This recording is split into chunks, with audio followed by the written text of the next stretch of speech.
Hi everyone, Andy and Joel on the Stay Hungry podcast. Today we're going to be talking about why lockdown is an advertising opportunity.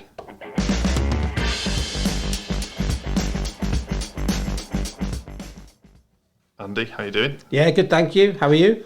Are you sure? Well, not really. The world's gone to shit again. Lockdown 2.0.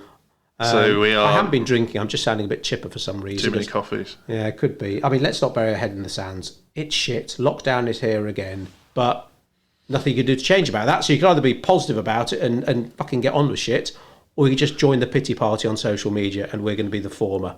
Please tell me we're going to be the former, Joel. Andy said shit 5 times and already used the phrase pity party 42 seconds into the podcast. How many times have I said shit? Well, 6 now. 6. Right, okay. Well, I guess for listeners' benefit, we're recording this on the Monday before lockdown 2. And today we're really going to be discussing the opportunity that lockdown presents for advertising. Feels a bit gross. So I was just taking a big swig of my coffee there. Anyway, how are you doing?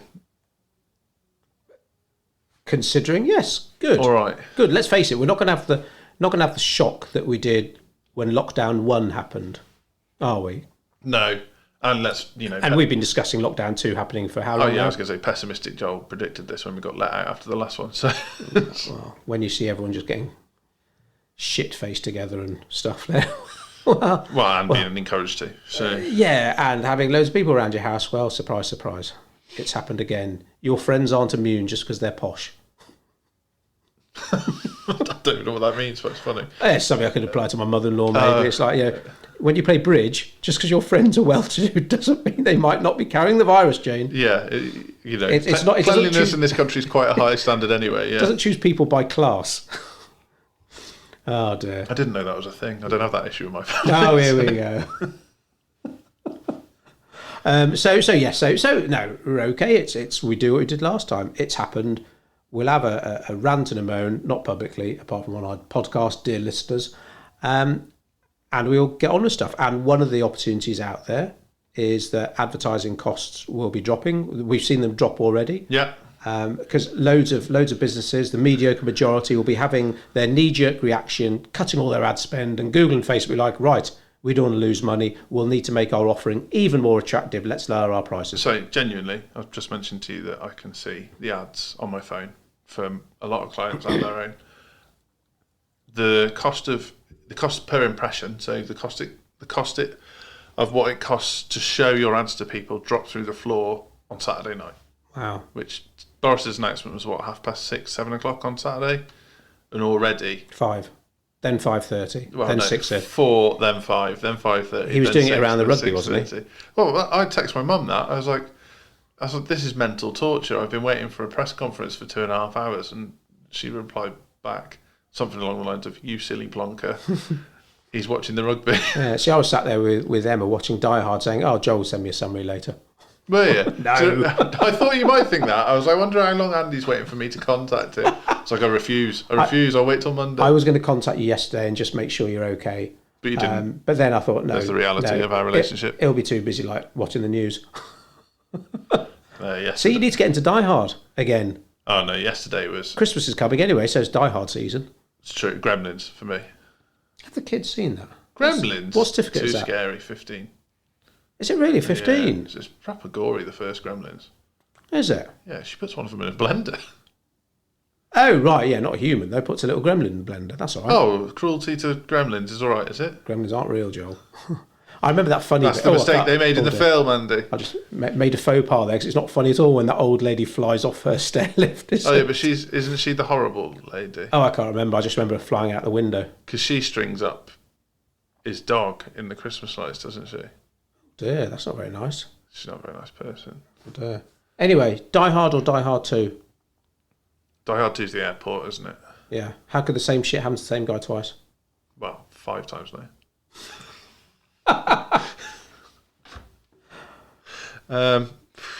Probably Die Hard, I think. I saw Die Hard 2 before Die Hard. I saw Die Hard with a Vengeance before Die Hard. Oh my God, Zeus! So that's Samuel L. Jackson, right? Yeah. Yeah, that's the one I saw first. Do I look Puerto Rican to you? I've no idea what you're talking about. So John McClane thinks that Samuel L. Jackson character's name is Jesus. Oh, And he keeps saying, why do you keep saying Jesus? Do I look Puerto Rican to you? It's Zeus, lightning bolts, motherfucker. Oh, okay. Or so we might watch that tonight. Oh, it's not Greek though, is it? Good point. So done Die Hard's 1 and 2. Die Hard 3 tonight, and we'll do 4 because we love 4. What? And we'll pretend that 5 didn't exist. You 4's love awesome. 4? Oh, with Maggie Q. Oh, it's 4's amazing. the one where he like blows the hovering plane out of the sky with a car. Is that or a helicopter? He like uses Jet. Yeah, it's a jet, isn't it? He uses like a taxi, I think, and he pings it up the. Oh no, yeah, exit way that's of a the car at the helicopter. Yeah, there's a jet later on. Oh, that's awesome. Yeah, and then one. he hangs off the jet later on with no trouble. That's brilliant. No, You don't like Die Hard 4? How many times have you seen it? once was Okay, enough. watch it again. Kevin Smith's in it, playing the digital Jedi who lives with his Well, mum. of course he is. Like, what other role would he play? Yeah, I suppose so. Just Die Hard 5's awful. Die Hard, though. Die Hard is awesome. What about Die Harder? Oh, just Die Hard's really like I guess it's a bit less about the effects and more about the character. And Emma went through a list of the actors who turned down the role of John McClane. It's immense. I mean, really, literally, like when Will Smith turned down Neo. Mel Gibson, Frank Sinatra was the first one because he owned the rights to it. Oh, okay. I need to remember some more. But yeah, literally, everyone turned it down. What a mistake, man. I know what we haven't talked about. We haven't talked about our Facebook ads yet. Well, the biggest news over the weekend wasn't lockdown 2. Was it Shrewsbury Town lost again? Well, they did lose 5-1. Oh, that was a joke. Oh shit, really? Yeah. To who? Peterborough, the footballing powerhouse. Wow, is that like the one-legged football True team? story, my friend is in a pool at work and there's 400 staff at his work, so it's worth a fair bit of money. They all put a tenner in, and then every week you have to pick a team to win. Mm-hmm. And if your team wins, you're in the next week. But the following week, you can't pick the same team as you picked before. So he texted me in the week last week saying, I'm down to the last 8. There's like $3,000 on the line or something. Oh, wow. Who shall I pick? And I said, absolutely 100% Peterborough. I was like, there's no way you've picked them before and they're going to win this weekend. And they won 5-1. 5-1. Got to be honest, didn't even know Peterborough had a football team. Wow. Right. Anyway, we've really, really missed the big news of the weekend here. Based on the fact that we both love films.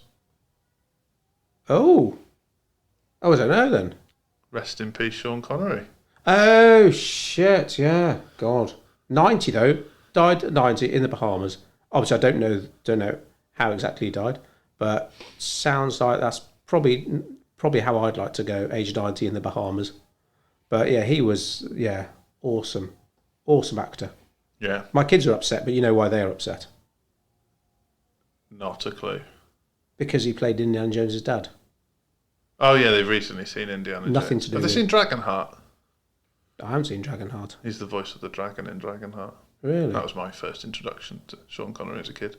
And he's the king in First Night with Richard Gere. And he's King Arthur as such. He's the king in Robin Hood, Prince of Thieves. King Richard, yeah. And in both films, he shows up at the end. Highlander, is he a king in that? He's a king in something else. Is he surely not a Highlander? He's a Russian submarine commander, obviously, with a Scottish accent. Yeah. But he's in a very good film. I think it was when he just got the Bond part, or maybe just before, a film called The Hill, black and white film, set in a sort of a prison camp during the war, I think. And really, really good film, really good. Yeah, because people forget he had really, really good acting chops, and the way he played Bond was how he chose to play Bond. It wasn't like because he got really like shoehorned in and actually resented playing Bond for a while. But I mean, if anyone's seen The Untouchables, bloody hell, He got an Oscar for that, didn't he? Yeah, and he's okay. awesome. Enough of this running shit. Yeah, my favourite line from The Untouchables. Oh, when the first one gets deaded in the lift. Oh, didn't like that at all. Right, what are we talking about, Joel? Totally forgotten. we're talking about how lockdown's a huge advertising opportunity. Do you think we drift too much on our podcasts? I don't know. I mean, if you don't like films, you're in trouble. Don't like Shrewsbury Town, you're in trouble. Well, it's you that keeps picking up Shrewsbury Town just to mock me. Only because I just think it's fascinating. Because I really admire. Yeah, I'm not a fair weather fan when I support something or somebody, But some football fans, you've really got to be a diehard to follow such a shit team. It's like I don't know, what do we both like in terms of sport? Boxing. Like a boxer who's literally hasn't won a fight, but I still love him. I watched the boxer at the weekend as well. Chisora lost, didn't he? Yeah, but imagine if Chisora went professional and he literally lost 10 of his 12 fights, but he's still a massive Chisora fan. Football is just one of those rare reasons where you usually support a team because that's where you're from, or because they won the FA Cup and you never lived anywhere near them. I don't understand why people follow certain teams. Anyway, you follow a team and that's it for life, isn't it? And Did you follow a team when you were younger? Well, I grew up in Woking, so there were a couple of London teams, so Chelsea quite followed. But I real shock when we moved from Woking up to Telford, everyone supported Wolves. Yeah. I can't even remember whether I'd heard of Wolves before, but me and my mate started following Wolverhampton Wanderers. This in days of Andy Gray and stuff. But it was always just 22 people kicking the ball around for me, so I didn't really... Not bothered. You like your individual sports more than your team sports. Yeah. So. Do you know why? It's probably because I hated playing football. Because if I made a mistake, I could accept that. I found it tricky if other people made a mistake and we lost. So at least on a single sport, you've only got yourself to blame. Yeah. I love watching cycling. Are you watching the Vuelta at the moment? Well, I don't watch the cycling, but I did keep up with the Giro to sort of show keen, really. And then that turned out to be really good. So. Yeah, Theo Gegenhardt, can't believe that. Geraint Thomas hasn't mentioned it on his Instagram. Really? Yeah, That's sad, I thought he'd be like offering his congratulations, really. He might have done by now, he hadn't done last night. Oh. Anyway, advertising and why lockdown is such a huge opportunity. Number one, you've got a captive audience. You've got people who've got nowhere to go and nothing to look at but screens.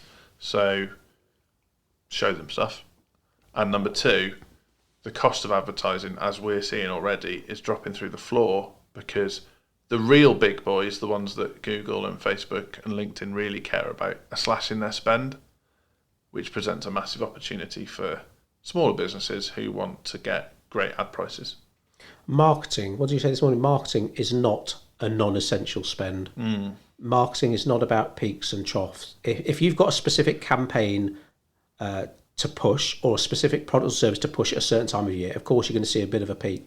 But your marketing is there as a constant. Whether things are good, whether things are bad, your marketing is there. Your marketing engine is always ticking over. Yeah. And if a lot of businesses, their first reaction when shit like lockdown happens is like cut everything. But we know from long experience basically, and from what happened in the last lockdown, we helped lots of businesses that weren't able to legally trade during the last lockdown, but they carried on marketing themselves. And guess what? When they opened their appointment diaries post-lockdown full, whereas their competitors were basically scrabbling around for scraps. I can't think of a nicer way to say that.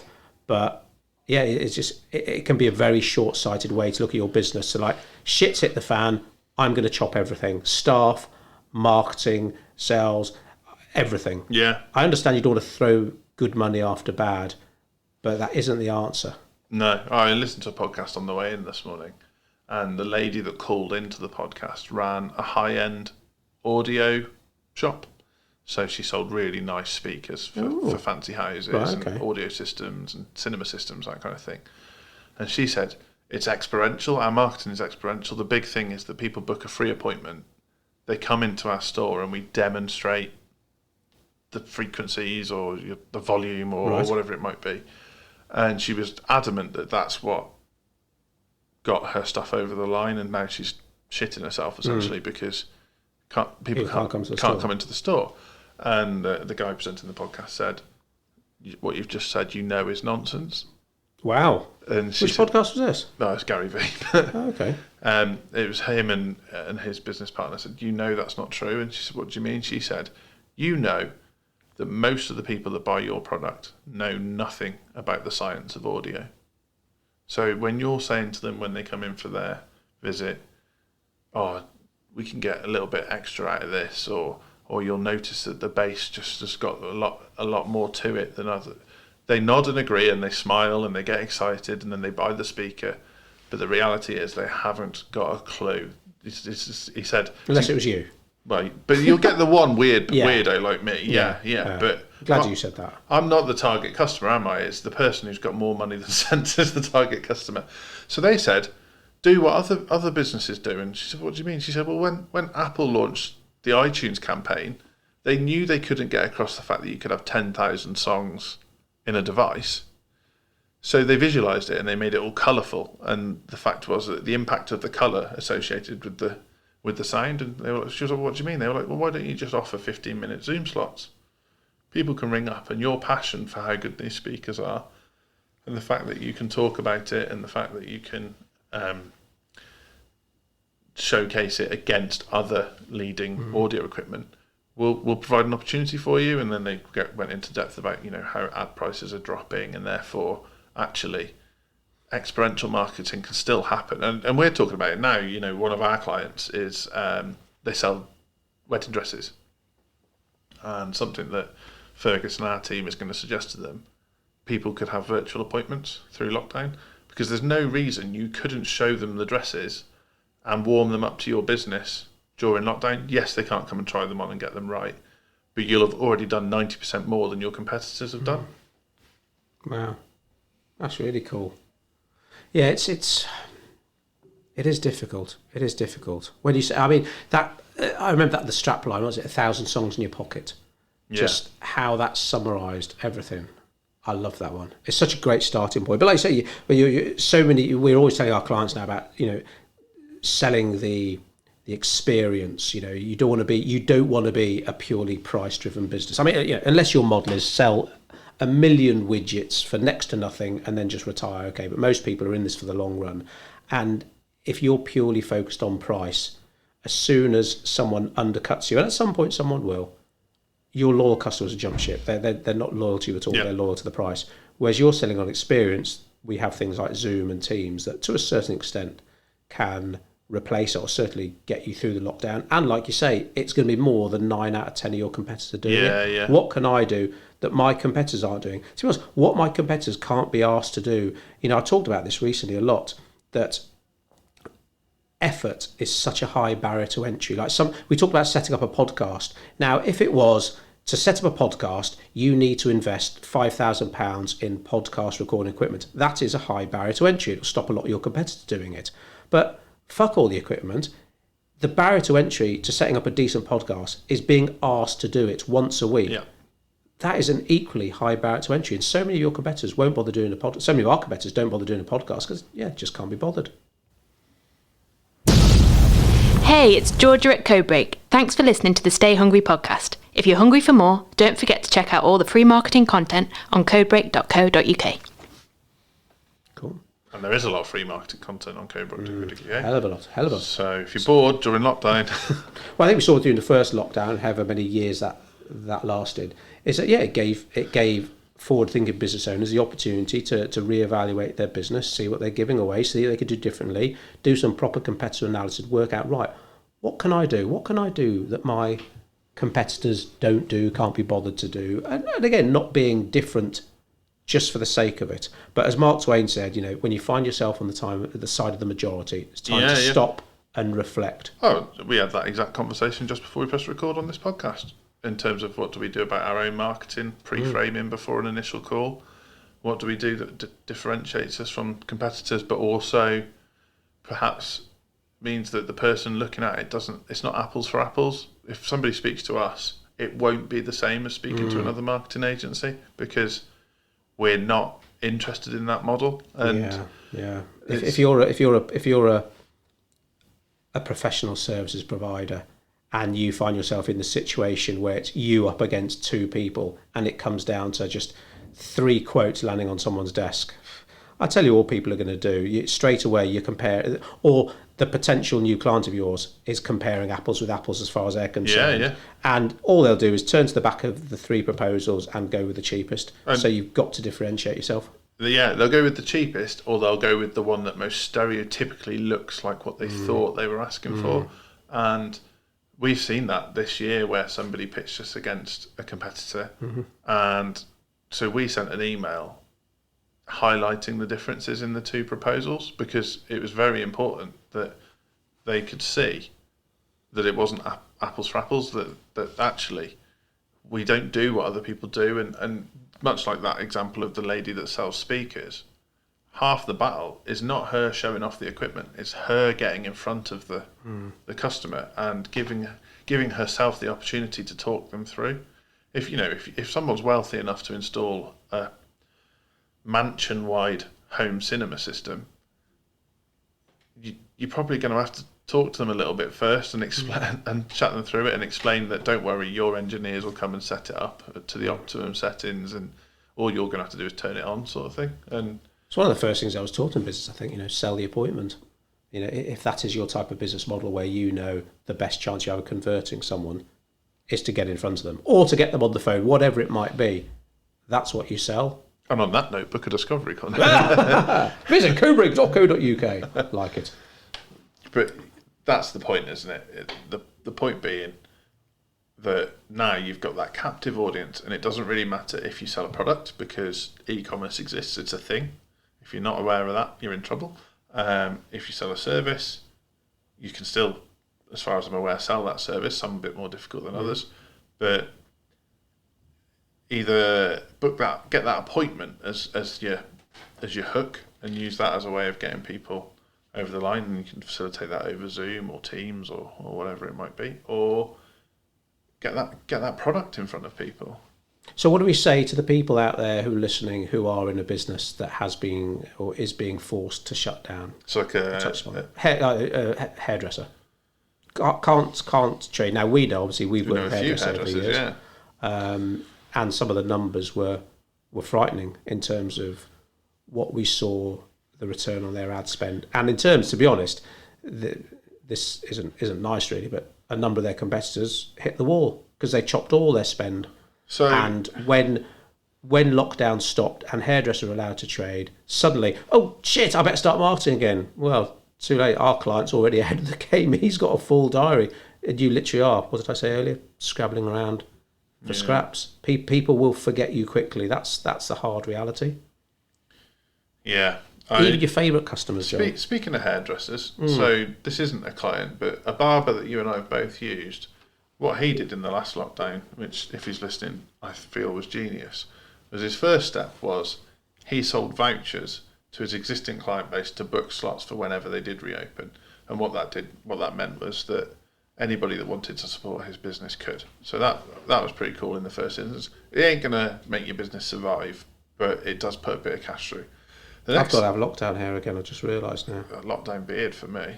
Fucking hell. You're going to shave your head again? I might grow it out this time instead.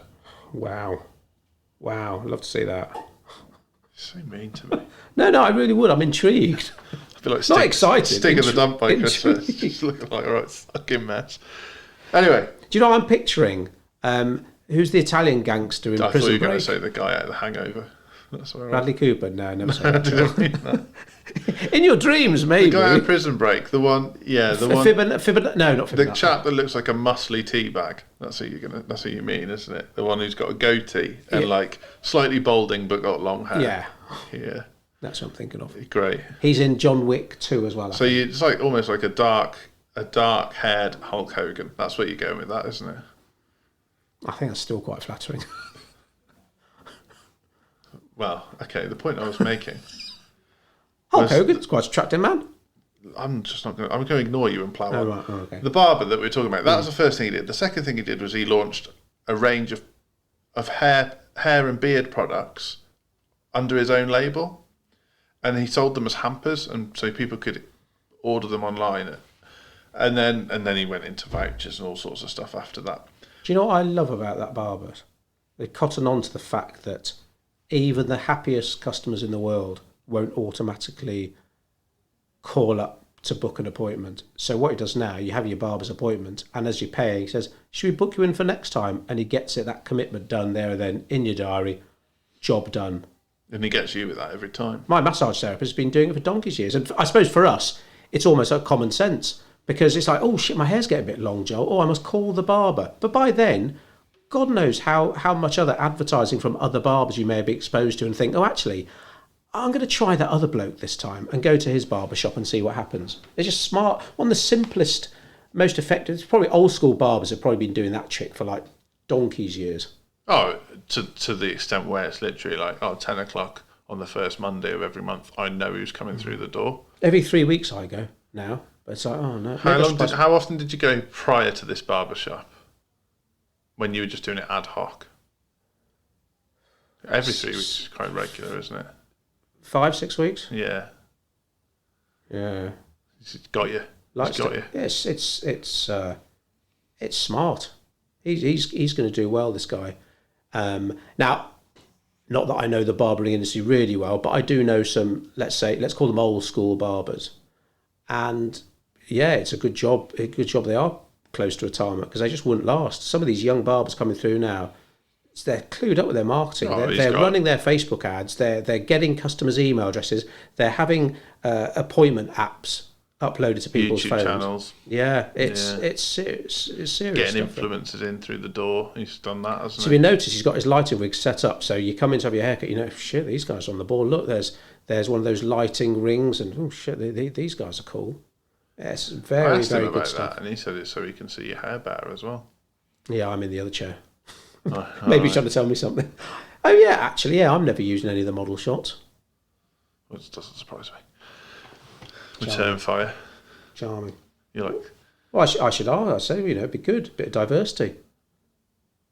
why? What? I'm sure he's got other Indian customers. I haven't seen any. I could be the first one. The first Indian Welsh customer. You represent the mixed race community. I think he's just saying I've got shit hair. It's nothing to do with the colour of my skin. You had absolutely outstanding hair post-lockdown, and that was all courtesy of them. Well, that was sort of Hulk Hogan gone wrong as well, wasn't it? It was just everywhere. No, I mean, the first time you went to the barbers after lockdown. When I had a do. And you had a bit of a do. Yeah, but it's such a pain in the arse to look after, isn't it? But, I mean, you were doing all right there. I thought it was a stylish haircut. Well, then my dad didn't start losing his hair till his 70s, and mine started going in my... You haven't lost any hair. Well, it's not as thick as I'd like it to be, that's for sure. Oh, I'm on caffeine shampoo now. Oh, am me. But Oh, I have been since I was about 15. Which one are you on? The Alpacin one? Yeah. I'm on this Man Cave vegan. Yeah, I've got a lot of man cave stuff. It's quite good. Comes in a cool box. It's got L-arginine and all that shit in it. I don't know what that means. I want a thick thatch of hair. I wouldn't go to the lengths that Wayne Rooney went to and start sewing it in and stuff. Sewing your arse hair to your head. When it gets too thin, it's just shave it all off. Your hair is not thin at all. It's pretty thin. Okay. Well, it's not as thick as I like it to be, but I can't go down the comb over route when you see that happening, and it's like. There's no patches on there, though, is there? Well, I couldn't. I'd like to see the back of your head. Oh yeah, you're all right. I'd like to try going long hair, but I definitely haven't got thick enough hair for that because that looks bad. That would be amazing. We can both look like that guy from Prison Break then. Right, we're off track again. Right, yeah, sorry, right, Facebook. Yeah, so the barbers, okay, not allowed to legally trade you in lockdown, carry on running their ads, full appointment diary afterwards. That's it in a nutshell why, even if your business has been forced to close, then stopping all your marketing is not a good thing because there are going to be competitors out there who, to be honest, may be spending more on their marketing during lockdown, which will make your position quite untenable when the doors are allowed to reopen again. Yeah, and it's that. I mean, I don't want to sound insensitive because I've no idea what it would feel like to actually have to just shut up shop. That would be horrific. Mm-hmm. But it is about doing what you can, whether that's running ads because ad prices are going to be very competitive, or whether that's putting time into doing video and social media and getting yourself out there and reminding people that you're still around, or whether that's doing product tours through remotely on Zoom or whatever it might be. But I think doing something. You can't. I really do think in the last lockdown, a lot of people went into hibernation. Just binge on Netflix, scratch their arse. And they've just about got up to speed now. And they've been told to hibernate again, and they will. And you just don't want to be that business owner. You don't.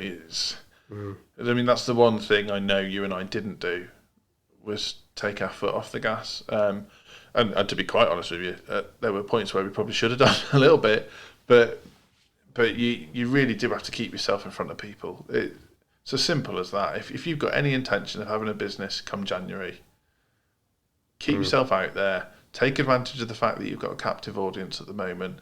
Take advantage of the fact that more people will be using LinkedIn than they normally do. Think about in terms of how much easier it is to go to networking if it's on Zoom versus having to roll out of bed at 6 in the morning and go and eat a terrible breakfast bap. There's these things you can do to market your business, keep yourself in front of the right people, that if you're not doing in January, you might have to ask yourself a question. And I think it's much easier to live with lockdown and know you've tried everything than it is to hit a wall and be like, oh, the world's against me.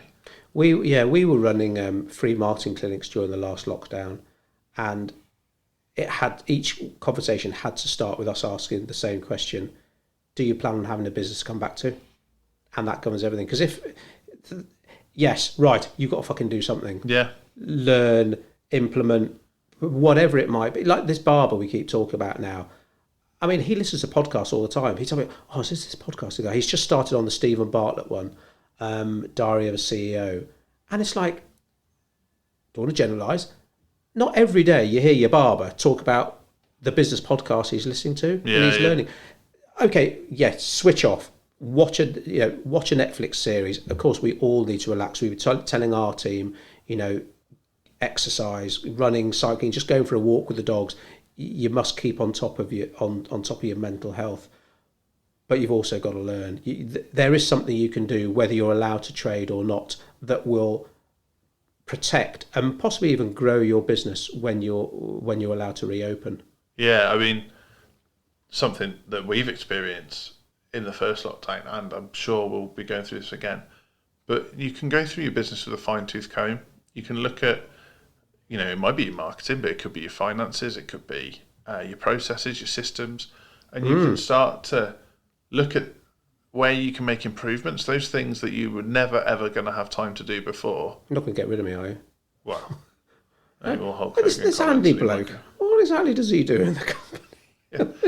All I see is you, Joel. Is it all the Google ads just changed to my face? Just all the retargeting. Where's Andy gone? You don't need to worry about him anymore. We be chopping some dead wood off. Yeah, like I say, it could be going through the books. It could be looking at your marketing. It could be doing something. If you think about some of the systems we got in place, some of them are down to lockdown. That we think, oh look, there's a system that can do this, or there's a process that can handle that.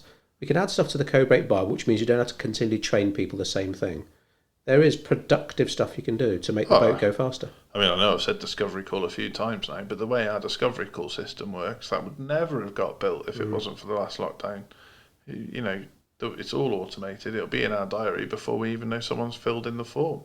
Absolutely. Yeah, I mean, the amount of, obviously our business ultimately is a people business. It starts with the people, with our team, the knowledge, the experience, the service we provide. But, our business mentor will say automate or die. And there is automation that can help make the job easier and more efficient. Not just all about things being easier. It's about ultimately also being better for the client. But if there's stuff that can help you, just doing it the same way you've always done it, especially if it's just a manual process that you're doing all the time. Someone new joins the team, you've got to teach them the same manual process for them to do. There's probably tools and systems out there that can sort it out for you. Speaking of which, watch the Gadget Show on Friday, because that's the kind of guy I am. That's not with Craig Charles, on Channel 5. Is that still on? Yeah. Hell. Like Robot Wars. Did he do that? He did do Robot Wars, but he didn't originally do the Gadget Show, did he? He took it over from whoever. Okay. Anyway, they showed a conversation between two chatbots. Right. But they didn't tell you it was two chatbots before. Wow. And it just sounded like a human conversation. And obviously got me thinking, because essentially it was one bot. It was a bot ordering a pizza from a pizza business. And it sounded human. The whole thing sounded human. And that's just an indication of where we're going, really, with automation, is that there's tools out there now, that autoresponders on your email, autoresponders on your social media. The fact that soon we'll be able to have bots answer the phone to people and they won't know whether it's a human or a bot. These are the sort of things you can be planning for, the sort of things that could take appointments for you without you having to even lift a finger. And that's what you need to be thinking about right now. Yeah, it's It's tricky because I know, again, to use the phrase old school, there are people out there, oh no, you're taking people's jobs, how are you doing this? It's like, you've got to think commercially. You don't want to get left behind. My dad is a real technophobe, and I could see it affecting his business even at a young age. I'm not saying embrace every new technology, but there are things that are worth doing your due diligence on, because if they can help make you more efficient, give your clients better results, make you more profitable, then you'd be a fool to ignore them. It's like, there's obviously, with lockdown 2 happening now, I'm seeing the same old posts go up about, supporting local, and when you buy local, you're helping a father buy ballet shoes for his daughter. Yeah. And I totally agree with that point in principle, but you can't assume that someone should give you money just because you're local. Yeah, agreed. You've got to offer something different to the Amazons of the world, or whoever your big boy competitors are. Yeah. Like, we will always try and support local, but the fact is, if I can get a better service from a national supplier, I'll go to the national supplier. I've been had some right rude attitude off some local businesses. Yeah, I mean, to qualify that, there's a vegan cafe by us that we really like, and obviously they've got to shut on Thursday. So what do you have? Don't say falafel. Hannah had a not dog. So what's this Brexit ruling thing about you? Has some meat industries been trying to push through the fact, no, you're not allowed to use the word sausage or burger if it doesn't contain meat or some shit? Is that really happening? So there was, not the Plant Pioneers, a vegan food producer on LinkedIn was talking about it, that some lobbies have gone to the EU Commission or whatever to try and push that case forward. And I think it's been just chucked out saying, don't waste our bloody time. But it's like, no, you can't use the word sausage or burger if it doesn't contain... It's like, oh my God. So I think it's funny when someone says something like not dog. It's like, they're not offending anyone or deliberately trying to piss off the meat industry. It's just saying, cool it's like a hot dog. So Hannah had a not dog and I had Biscoff pancakes. But definitely no meat substitutes there then. But the point being, we wanted to support local in that instance. They're about to go through some shit, and we were like, oh, we might as well have lunch from there today. So if you were planning on doing your Christmas shopping locally or anything like that, get it done in the next couple of days, and support those businesses because they'll really appreciate it. What was the not dog like? Don't know. So Must have been good because I didn't see any of it. The Plant Pioneers range in Sainsbury's, really, they do these southern fried bites that are made, basically the whole range, I think, is just made of mushrooms. And even my daughter likes them and she hates mushrooms. And they're really, really good. But as far as I'm aware, there's not any chicken producers who are really up in arms that they're calling them southern fried bites. Well, you could southern fry a potato. I suppose so. What's your final thoughts on the opportunity for advertising during lockdown, Andy? Be positive, learn, but don't bury your head in the sand. Nice one.